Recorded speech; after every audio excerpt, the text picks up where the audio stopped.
आणि बाकीचे जे पण आहेत त्यांना विनंती आहे की आपण खाली गेलं तर बरं होईल जरा.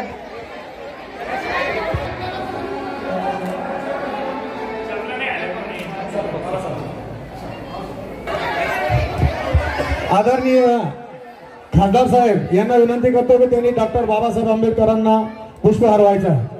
डॉक्टर बाबासाहेब आंबेडकरांचा, डॉक्टर बाबासाहेब आंबेडकरांचा. माता रमाई यांना भी पुष्पहार टाकायचा. माता रमाई,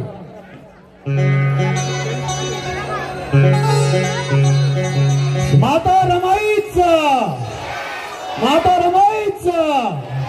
धन्यवाद साहेब, आपण वेळात वेळ काढून आपण कार्यक्रमाला आला त्याबद्दल धन्यवाद. या स्टेजवर या. जे करून आलेले आहेत त्यांच्याकडून देखील मला 500 रुपयाची भेट मिळेल. कारण कुणी हल्ला करल, कुणी कल्ला करल, कुणी कल्ला करल, कुणी हल्ला करल, कुणी कल्ला करल. याची नाही मला खंत, याची नाही मला खंत. मी म्हणा 7 तारखेला, तुम्ही म्हणायचं पतंग. ओके, 7 तारखेला, 7 तारखेला, 7 तारखेला 7 नंबरचं बटन आहे. 13 तारखेला, 13 तारखेला. सॉरी माझी डेट चुकली होती. परंतु भाई इम्तियाज जलील साहेब, मी तुम्हाला शब्द देते की तुमच्या इथून पुढे किती जरी सभा असल्या तर तुम्हाला पूर्ण पूर्ण माता भगिनी घराघरामध्ये फक्त पतंग दिसेल जेव्हा मी असेल तर. आणि म्हणून म्हणते आमचे आयोजक रमाकांत भाऊ इंगळे यांच्याकडून 500 रुपयाची भेट मला इथे मिळालेली आहे. कारण कुणी हल्ला कर, कुणी कल्ला कर, कुणी हल्ला कर, कुणी कल्ला कर, कुणी कल्ला कर. कोणी पण येईल काही पण म्हणे, कोणी पण येईल काही पण म्हणे, त्यांच्या मागे जायचं नाही. आपल्याला कुठे जायचं आहे? कुणी हल्ला कर, कुणी कल्ला कर, कुणी हल्ला कर, कुणी कल्ला कर. याची नाही मला खंत, याची नाही मला खंत.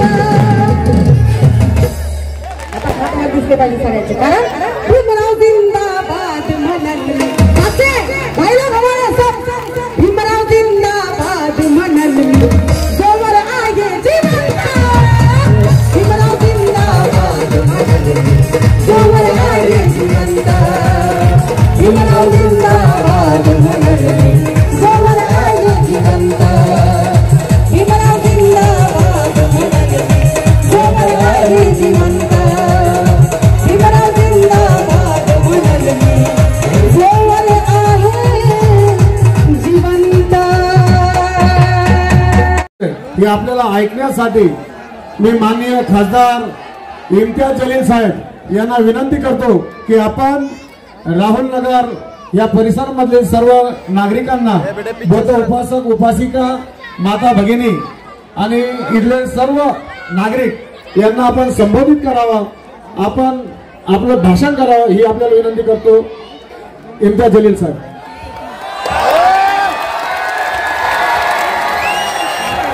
सर्वांना जय भीम, जय भीम. माझे बंधू हरण बोर्डे, रमाकांतजी, इथे उपस्थित सगळे माझे बंधू भगिनी, मी सर्वप्रथम तर आता ते खूप सुरीली आवाजात ते गाणे प्रस्तुत करत होती प्राची पंचशीला भालेराव. ती ऐकत असेल तर मी त्याला हे सांगू इच्छितो की पंचशीला, मी आज तुझा एक मोठा फॅन झालेला आहे. म्हणजे ज्या जोशात तू आज हे प्रस्तुती करत होती. मी लोकप्रतिनिधी आहे आणि लोकांना काय पाहिजे हे लोकप्रतिनिधीला माहीत असायला पाहिजे. लोकांना आज भाषण नाही पाहिजे होतं, तिचं गीत कंटिन्यू व्हायला पाहिजे होतं. हो ना काका? मला माहित है कि इतनी अच्छी महफिल सजी हुई है तो सब जने चाह रहे थे कि इनके गानों का कार्यक्रम कभी खत्म नहीं होना चाहिए करके, लेकिन मैं आपसे रिक्वेस्ट करूंगा अगले कुछ दिनों के अंदर एक बार फिर से आपको आना पड़ेगा और फिर से गाना पड़ेगा और मैं भी आकर आपको सुनना चाहूंगा. मी आपल्या सर्वांना धन्यवाद देतो या कारणाने की आपल्या समाजाच्या वतीने जे तुम्ही माझ्यासाठी 2019 मध्ये ज्या तळमळीने काम केलं होतं, म्हणून मी दिल्लीपर्यंत जाऊ शकलो, महाराष्ट्रातला मी खासदार झालं आणि मागच्या 5 वर्षामध्ये प्रामाणिकपणे जे जे मुद्दे मांडता येते ते मुद्दे मांडण्याचा मी प्रयत्न केले, जे जे काम करता येईल ते काम करण्याचा मी प्रयत्न केला. कुठे यश मिळालं, कुठे नाही मिळालं. आता पुन्हा निवडणूक जवळ आलेली आहे आणि मी लोकांना हे सांगणार नाही की मला मतदान करा. माझ्यापेक्षा कोणी चांगलं शिक्षित असेल, माझ्यापेक्षा कोणी चांगल्या रीतीने तुमचे मुद्दे लोकसभेमध्ये मांडणार असेल तर त्याला मतदान करा. फक्त जाती आणि धर्माच्या नावावर मतदान करू नका. कारण जेव्हा आपण जाती आणि धर्माच्या नावावर मतदान करतो तर आपल्याला परत काय मिळणार? जे उमेदवार या निवडणुकीमध्ये उभे आहे मोठ्या मोठ्या पक्षातून, त्यांचा कारोबार काय आहे? ते विकासाच्या बाबतीत बोलणार नाही. त्यांचं काम काय आहे, त्यांचे धंदे काय आहे? तर एक उमेदवार दलित वस्त्यांमध्ये दारूचा धंदा सुरू करणार आहे, दारूची दुकानं सुरू करणार आहे, हे त्यांचा धंदा आहे. दुसरे जे आहे ते क्लब चालवणारे आहे, ते क्लब चालवणारे आहे. असे लोक लोकसभेमध्ये जाण्यास इच्छुक आहे. काहीतरी शिक्षणाची पात्रता असायला पाहिजे. आज एक चपरासीसाठी, एक पिऊनसाठी कुठेतरी नोकरीच्या ऍडव्हर्टाइजमेंट पेपरमध्ये येतं तर त्याच्यामध्ये लिहिण्यात येतं की शैक्षणिक पात्रता कमीत कमी 8वी आहे, 9वी आहे, 10वी आहे. एक फक्त पिऊनसाठी, चपरासीसाठी. मग हे लोक कोण आहे? जे देशाचा कायदा बनवणारे आहे, लोकसभेमध्ये जाणारे आहे आणि त्यांची शैक्षणिक पात्रता काय आहे? तर 4थी पास, 6ठी पास, 8वी पास. याच्या बाबतीत विचार करण्याची गरज आहे. मी आपल्या समाजाचा ऋणी आहे आणि मी कितीही काहीही केलं तर मी आपला ऋण फेडू शकत नाही. कारण मला माहित आहे की 2019 मध्ये आपण मी माझ्या विजयासाठी जे काम केले होते त्याचा मी कधीही ऋण फेडू शकणार नाही. पण माझ्या सोबत माझे बंधू अरुण भाऊ बोर्डे साहेब आहे, त्यांची ताकद होती.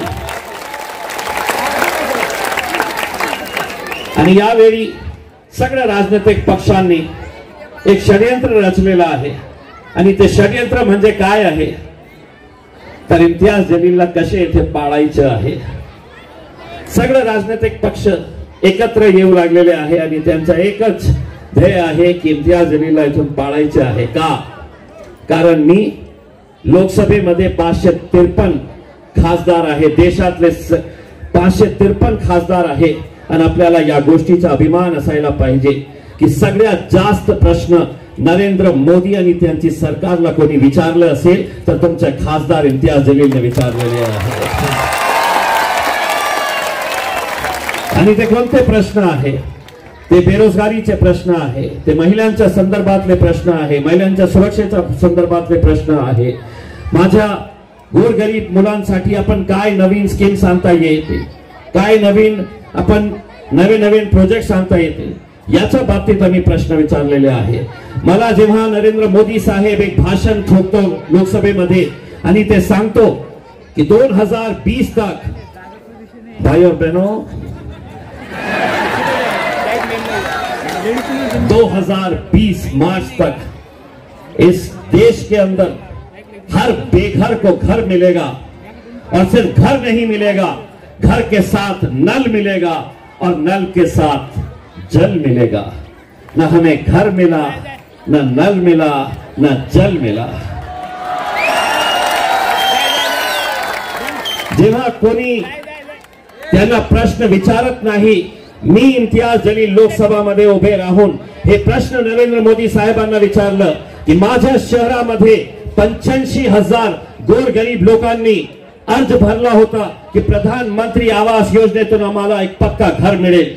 मी उभे राहून नरेंद्र मोदी साहेबांना हे विचारलं कि मोदी जी, आप गरीबों को सिर्फ सपना दिखा रहे हैं, आपने झूठ बोला है, अगर आप सच बोले हैं तो बताओ मुझे औरंगाबाद के अंदर एक ऐसा घर जो प्रधानमंत्री आवास योजना के तहत किसी एक गरीब को दिया गया हो। मग त्यांचे मंत्र्यांनी मला येऊन सांगितलं, आप मोदी जी को कह रहे हैं कि वो सपना दिखा रहे हैं। मैं बोला हाँ, मैं मोदी जी को कह रहा हूं वो सपना दिखा रहे हैं करके।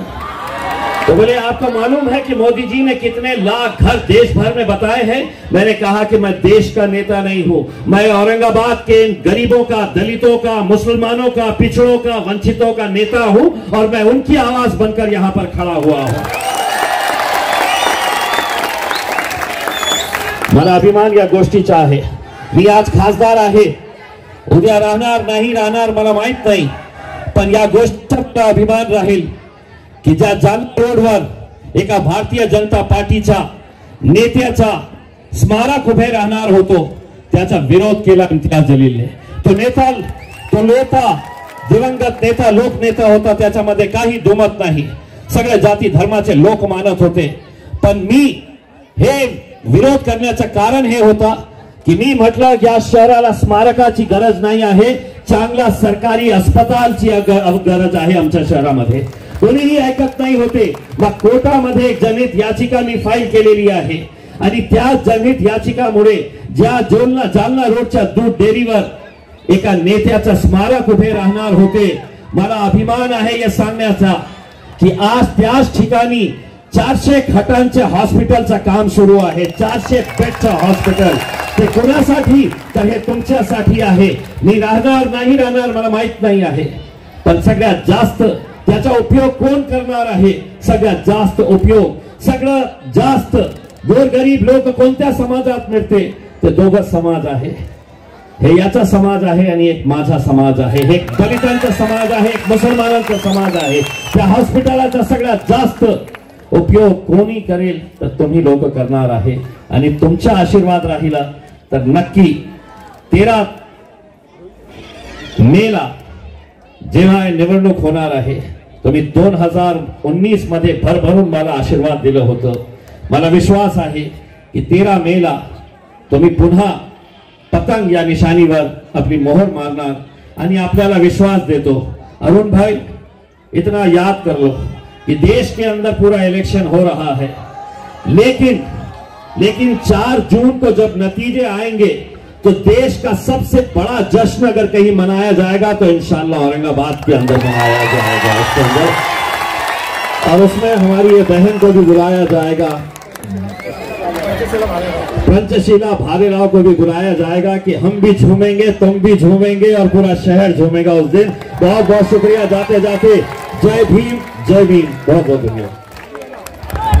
पण वेळात वेळ काढून ह्या राहुल नगर परिसरामध्ये आलात त्याबद्दल सर्वांचं धन्यवाद। इथल्या माता भगिनीचं, माझ्या बहिणीचं, आईचं, काकूचं, मावशीचं सगळ्यांचं धन्यवाद आणि कार्यक्रम संपला असं मी जाहीर करतो।